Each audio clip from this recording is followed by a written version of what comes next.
그래서 11과로 들어갑니다.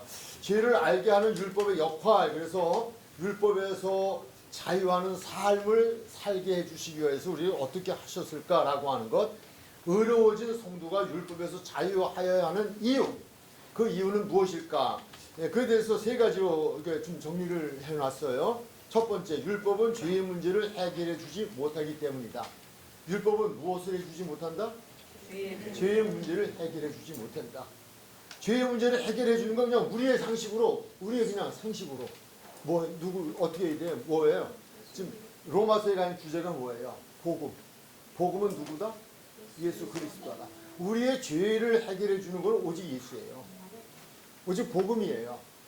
이것이지 율법이 우리의 죄를 해결해 주는 건 아니다 라고 하는 거예요. 뭐 19절로 20절 한번 읽으실까요? 시작. 우리가 이거니와 무릇 율법이 말하는 사람은 율법 아래에 있는 자들에게 말하는 것이니 이는 모든 입을 막고 온 세상으로 하나님의 심판 아래에 있게 하려 함이라. 아무 소리 하지 말라니까. 그냥 하나님이 다시 하나님의 심판 아래 가 있어요. 뭐라고 말을 해도 그것 뭐 다 무익한 거예요. 하나님이 다 계획이 있고 하나님이 이제 그러면서 이제 죽고는 넘어가겠죠. 이제 그렇게 있다. 이는 모든 입을 막고 온 세상으로 하나님의 심판 아래 있게 하려 함이라. 20절 시작. 그러므로 율법의 행위로 그의 앞에 의롭다 하심을 얻을 육체가 없나니 율법으로는 죄를 깨달음이니라. 이제 율법의 역할에까지 이제 답이 사실은 거기에 남아줬어요. 그래서 율법의 역할이 다시 한번 뒷부분에서 다뤄지게 되겠지만요. 뭐 여기서 말씀이 나왔으니까 율법의 행위로 그의 앞에 의롭다 하시면 얻을 육체가 없어요. 우리는 죄인이에요. 정말 죄인이에요. 저는 이제 나름은 그래도 지금 제가 가장 경지에 이르는 삶을 살아간다고 할 수 있다? 스스로 생각하기에 이건 하나님이 아니고 제가 생각하기에 그래도 나름대로는 생각하는데 그래도 죄성은 여전해요. 그러니까 율법이 우리를 해결하지 못한다 하는 얘기예요. 다만 할 수 있는 것은 율법은 죄를 깨닫게 하는 거지 율법의 행위로는 절대 하나님 앞에서는 사람 앞에서는 서로 키재기할 수 있을 거예요. 하나님 앞에서는 의롭다고 할 자가 없어요. 율법으로는. 우리는 죄인이에요. 마지막 최후의 순간 숨을 거두고 주님 품에 안기는 그 직전까지 우리는 죄성을 가지고 이 땅에서 고민하며 살 거예요. 그 말씀을 주는 거예요. 그래서 율법은 우리의 죄의 문제를 해결해 주지 못하지만 그렇다면 왜 율법이 필요한가? 그렇다면 왜 율법이 필요한가? 뭐 2번으로 껑쭉 뛰어넘어가 보죠 한번. 그렇다면 율법은 무엇인가? 율법의 역할. 무엇을 알게 해준다? 죄를 알게 해준다. 죄를 알게 해준다. 자, 그러면 한번 7장 7절 한번 읽고 또 앞으로 가요. 7장 7절 시작.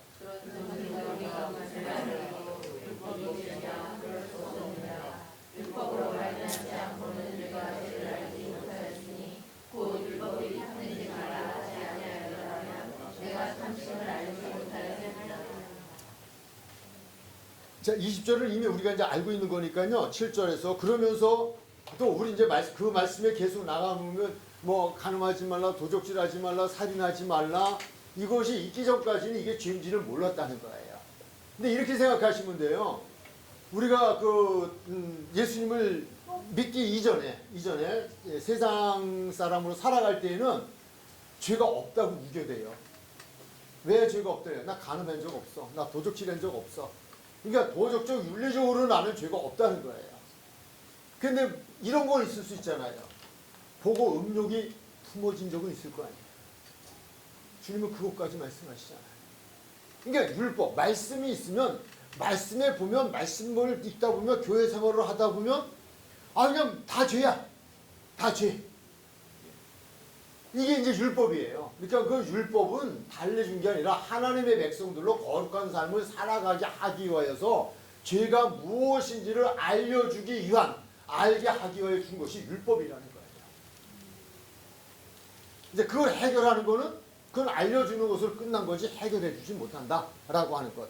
자, 그럼 앞으로 다시 가서요. 그 의로워진 성도가 율법에서 자유하는 이유, 우리 두 번째로 들어가죠. 율법은 예수 그리스도까지이기 때문이다. 우리는 율법에 지금 얽매이지 말라는 거예요. 너무 율법적이지 말라는 거예요. 살면서 이것도 죄야, 저것도 죄야. 이제 뒷부분에 좀 또 나옵니다만 내가 이거 봉사 안 하면 벌 받고 내가 11조 안 하면 쫄딱 망하고 이거 해야 되고 이거 율법적이라는 거예요. 근데 그게 아니고 우리는 은혜의 삶을 사는 사람들이라는 거예요. 율법이 아니라 율법을 뛰어넘는 거예요. 내가 죄를 깨닫고 그 죄를 어떻게 해결받을 수 있는가? 그것은 오직 예수 그리스도를 믿음으로 내가 죄 사함을 받고 받을 수 없는 그 길을 죄를 사함받고 구원받을 수 있는 길을 그분이 열어주셨으니 그분 앞에 너무 감사해서 내가 그분께 예배를 드리는 거예요. 주일을 성수하는 거예요. 이거 주일 성수 안 하면 운전하고 가다 뭐 사고 날까봐 이게 아니라니까요. 그러니까 너무 감사해서 그분께 내가 예배를 드리지 않으면 시간을 드리지 않으면 내가 그분께 정말 그분의 것을 내가 그분의 것으로 인정하고 11조를 드리지 않으면 내 마음이 불편한 거예요. 그건 율법이 아니라 은혜라는 거예요. 은혜. 받은 은혜가 감사해서 내가 교회에 어떤 부서에 들어가서 봉사하는 것도요. 이것도 내가 받은 은혜가 너무 감사해서 그래서 봉사하는 거라고요. 그래야 행복하 율법적으로 얽매여서 내가 무엇을 안 하는 것도 죄를 안 짓겠다. 이거 굉장히 괴로워요. 정말 이거 예수 믿기 싫어요. 그렇게 되면 세상이 싫고 짜증나고 우울증 걸리고 그런데 은혜가 되어지면 받은 은혜가 있어서 나는 정말 하나님 자녀가 됐다고 하는 이 감사, 기쁨, 감격 때문에 내가 그분의 뜻대로 살려고 한다고 자원하여서 은혜로 사는 건요 행복한 거예요. 그걸 지금 이야기해 주는 거예요. 그리고 율법은 예수 그리스도까지이기 때문이다. 그런데 아주 유명한 예를 들어줬어요. 1절로 4절까지에 보면은 이 부부의 관계에 대한 이야기를 했어요. 이건 실질적인 그 시대의 거고 우리 지금도 마찬가지잖아요. 그래서 이건 성경이 또 인정하는 부분. 그게 뭔가 하면 남편이 죽었을 때에는 그 남편의 법에서 남편에게 이렇게 구속되어졌던 법에서 자유해지는 것이다 라고 하는 거예요. 율법은 우리 죄를 알게 하는 그것을 이야기하고 그러나 우리가 예수 그리스도를 통하여 죄는 죽어버렸어요. 죄는 죽어버렸기 때문에 거기서 자유하다는 거예요. 그래서 율법으로도 우리는 자유한 자가 되어야 된다. 율법주의적인 삶을 살지 말자는 거예요. 이게 은혜의 삶이에요. 그 부분 얘기합니다. 그래서 남편의 생전에는 법으로 그에게 매인바 되었지. 2절이에요. 되었지만 그 남편이 죽으면 남편의 법에서 벗어나는 거 아니냐라고 하는 그것을 우리가 죄와 율법과 죄 그리고 죄에서의 자유함 이 얘기를 지금 해주고 있습니다. 4절로 가죠. 4절 시작. 그러므로 내 형제들아 너희로 그리스도의 몸으로 말미암아 율법에 대하여 죽임을 당하였으니 이는 다른 이 곧 죽은 자 가운데서 살아나신 이에게 가서 우리가 하나님을 위하여 열매를 맺게 하려 합니다. 아멘. 그러니까 우리가 예수님이 이 세상에 오셔서 십자가를 지시기 전까지는 우리가 그 은혜를 입을 길이 없었어요. 그러니까 그때는 하나님을 믿는 아브라함을 믿음으로 해결받는 길이지만 그 길을 우리에게 직접 주시기 위해서 예수가 오셨으면 예수를 통하여서 우리가 죄사함을 받은 이후에는 율법에 얽매일 필요가 없다. 우리는 율법의 자유한 자들이 되었다. 우리는 은혜의 삶을 사는 사람들이다 라고 하는 거예요. 이제 그 밑에는 율법의 그 완성에 대해서 말씀을 주셨고요. 그렇다면 성도는 율법이 아닌 은혜로 살아야 하기 때문이다 라고 하는 부분. 왜 율법에서 자유해야 하나? 그거는 율법이 아닌 은혜로 살아야 되기 때문이다 라고 하는 거예요. 로마서 6장 14절 15절까지 한번 우리 같이 읽으실까요? 시작. 제가 너희를 주장하지 못하리니 이는 너희가 법 아래에 있지 아니하고 은혜 아래에 있습니다. 그런즉 어찌하리요? 우리가 법 아래에 있지 아니하고 은혜 아래에 있으니 죄를 지으리요? 그럴 수 없느니라. 네, 자꾸 이제 사람들은 구실을 찾고 싶고 해요. 믿음의 생활하면서 어떻게 하면 이걸 죄 짓고도 용서받을 수 없나? 죄 짓고도 괜찮다고 할 수 있는 거 없나? 이런 것들이거든요. 그걸 가지고 말씀을 아전인수격으로 해석을 하고 싶어하는 욕심들이 사람들이 있다는 거예요. 그래서 거기서 바로 지금 그 말씀을 주시는 거예요. 우리가 정말 그 은혜로 사는 그 부분에 대해서 은혜라고 하니까 그렇다면 우리는 율법을 무시해도 되느냐라고 하는 그 얘기를 또 하는 거죠. 그건 아니다 라고 하는 이야기를 하는 거예요. 이미 그거는 그 율법의 경지를 넘어간 예수 그리스도로 내가 구원받은 그 믿음의 경지에 이르면 거기에 가면 그러면 그 다음에는 죄를 우리는 앞에서 공부했잖아요. 지난주에 싫어해요. 미워해요. 다시 죄를 질 수 없어요. 그래서 그거는 우리가 그 율법이 아닌 은혜로 살아가게 되어진다. 그렇다고 또 죄를 질 수 있느냐? 그건 아니다 하는 부분을 이야기를 해주고 있습니다. 그래서 이제 아까 말씀드렸지만 율법으로 우리가 사는 거 아니에요. 은혜로 산다. 믿음 생활도 그렇다라고 하는 것을 말씀을 드렸죠. 예배도 그렇잖아요. 예배를 안 드리고 놀러 가면 사고 날 것 같아서 뭐 새벽이라도 와서 기도라도 하고 가야 되는 그런 것들이 우리 되게 하는 방법의 한 도구일 수도 있을 수 있어요. 그러나 그거는 근본적으로 아니다라고 하는 거예요. 그냥 감사해서 뭐 법 때문이 아니라 자원하는 은혜에 감사해서 우리 모든 것을 하는 것이 구원받은 일이다라고 하는 거야. 그렇다면 율법은 무엇인가? 무엇이다? 무엇을 알게 해준다? 죄를 알게 해준다. 율법이 없으면 죄를 알기가 어렵죠. 그래서 그것은 구체적으로 죄가 무엇인지를 우리에게 알려주는 것이다. 근데 여기서 이제 중요한 부분이 나와요. 이 율법이 죄를 알게 해주는데요. 죄를 알게 해주는 게 이게 또 율법의 큰 역할이고 은혜예요. 말씀을 통해서 내가 그 말씀 앞에 섰을 때에 그 말씀을 통하여 나는 지금 죄인이라고 하는 것을 발견하는 건 은혜 중에 은혜예요. 죄를 짓고도 죄가 뭔지를 모르면 이게 문제가 되는 거예요. 근데 그냥 지식적이 아니라 뜨겁게 내 마음속에 말씀을 대하면서 정말 나는 이게 내가 정말 죽을 죄라고 하는 것을 깨닫게 되어지는 이 경지에 가는 것이 굉장히 은혜다라고 하는. 그래서 속에 있는 죄로 곤고한 자가 되어 구원을 찾게 하는 것이 율법의 역할이다 라고 하는 거예요. 이게 사도 바울의 이야기죠. 7장 21절 25절입니다. 한번 읽으시겠어요? 시작.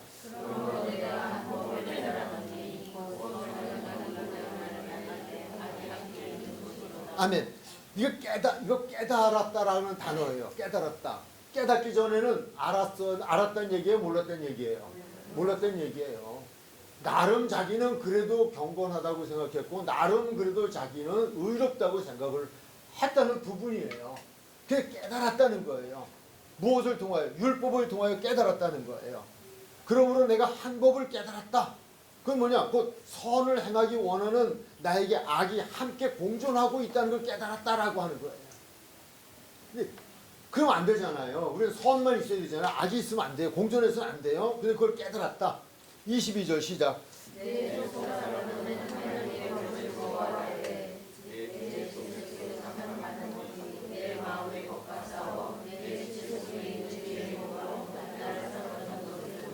아멘. 본다라는 단어죠. 본다. 정말 깨달았다, 보았다. 그러니까 자기가 내가 하나님의 말씀을 가지고 사는 사람으로 하나님의 말씀대로 살아야 된다라고 하는 그 은혜가 있다는 거예요. 있는데 살다 보니까 내 안에 그것만 있는 게 아니네. 내 안에 그 못지않은 악이 있네. 악함이 있네. 이게 깨달아져야 된다. 이게 율법의 역할이라는 거예요. 내 안에 이런 게 있구나. 나도 죄를 질 수밖에 없구나. 남을 정죄할 수가 없어요. 내가 하나님의 은혜를 입고요. 그럴 마음이 없어졌기 때문에 내가 안 하는 거죠. 또 내가 그 상황이 안 됐기 때문에 괜찮은 거죠. 내가 그 상황에 갔다 내가 그 마음에 하나님이 나를 지켜주는 은혜가 없었다면 나도 그 사람과 똑같은 어쩌면 더한 죄를 지을 수 있는 죄성이 우리 안에 있다는 거예요. 바울이 그 얘기하는 거예요.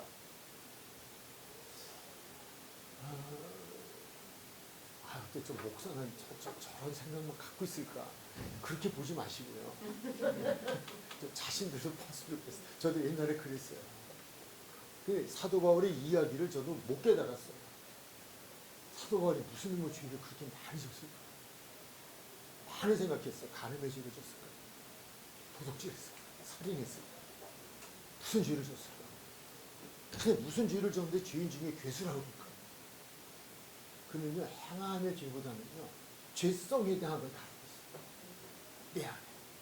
사람을 미워하는 마음, 라가라 하는 마음, 질투하는 마음, 시기하는 마음, 욕정을 품는 마음. 이런, 드러나진 않지만, 행함은 이루어지지 않았지만, 주님이 내 마음을 보시기에 내 마음이 너무 더럽고 추악하다는 것이, 그래서 그렇게 얘기하잖아요. 한 법을 깨달았는데, 곧 선을 행하기 원하는 나에게 악이 함께 있다는 거예요. 함께 있다. 공존하고 있다. 내 속사람이에요. 속사람. 드러난 게 아니에요. 내 속사람으로 하나님의 법을 즐거워하되 내 지체 속에 한 다른 법이 내 마음의 법과 싸워 내 지체 속에 있는 죄의 법으로 나를 사로잡아가는 것을 난 보고 있다. 이런 사람은 죄를 안 짓죠. 질 수가 없죠. 자기가 지금 죄의 자리로 갖고 있는 걸 보고 있는데, 그걸 깨닫고 있는데, 알고 있는데 뭐 하겠어요. 이게 은혜예요. 이게 말씀이 있는 사람들의 삶이에요. 그래서 본다라는 단어 한번 더 해놓으시고요. 그러다 보니까 이가 지금 그냥 이 두 법 사이에서 아주 싸움을 지금 하고 있는 거죠. 내적 싸움이죠. 나는 그래서는 안 돼. 그래 나를 강하게 지금 그쪽으로 내 육신의 정욕이, 안목의 정욕이, 이생의 자랑이 그걸 끌고 가고 있는 거예요. 끌려가는데 나는 가면 안 돼요. 그러니까 그거가 싸우는 거예요. 그거가 싸우는데 그 싸움이 어떤 상태냐? 오호라 나는 공고한 사람이로다. 나는 오호라 나 공고한 사람이로다. 너무 힘들어요. 너무 힘들어요. 우리가 마태복음에 애통하는 자는 복이 있잖아요. 애통하는 자는 복이 있나니. 애통이 무엇을 의미하는지는 아시죠? 하지 말아야 할 것이 내 안에 있어서 애통하고요. 해야 할 것이 없어서 애통하는 거예요. 해야 할 것이 없어서 애통, 하지 말아야 할 것이 있어서 애통. 우린 이게 복 있는 사람이에요. 그것 때문에 울어야 돼요. 하나님, 정말 내 안에 선만 있어야 되는데 내 안에 왜 이렇게 악이 함께 있죠? 왜 악이 나를 자꾸 사망의 자리로 이끌어가려고 하죠? 하나님 어떻게 했으면 좋아요? 나는 할 수 없어요. 도와주세요. 이게 애통이에요. 뭐 먹을 거리가, 입을 거리가, 마실 거리가 없어서 애통하는 게 아니라니까요. 우리는 성경의 애통의 원래 본어가 그거예요. 원어가 그거예요. 내가 하나님의 뜻대로 살려는데 그렇게 살지 못해. 그것 때문에 내가 애통하는 거예요. 내가 하나님의 일을 하고 싶은데 할 수가 없어. 어떤 환경들이 그것 때문에 애통하며 기도하는 거예요. 그걸 얘기해 주는 거예요. 바로 여기서 곤고하다. 오라! 나는 곤고한 사람이다. 이 사망의 몸에서 누가 나를 건져낼 수 있겠냐? 여기까지 오면 그 다음에 나를 구원할 자 찾는 거잖아요. 누가 나를 구원해 줄 수 있겠냐? 구원자를 찾아 나서잖아요. 찾아 나서다 보니까 그 해답을 발견하게 되는 거죠. 25절 시작. 우리 주 예수 그리스도로 말미암아 하나님께 감사하리로다. 그러는 내 자신이 마음으로는 하나님의 법을 지키는 자들의 법을 숨기노라. 네, 내가 누군지 자신을 바로 찾아가는 그 길은 곧 말씀이다 라고 하는 거예요.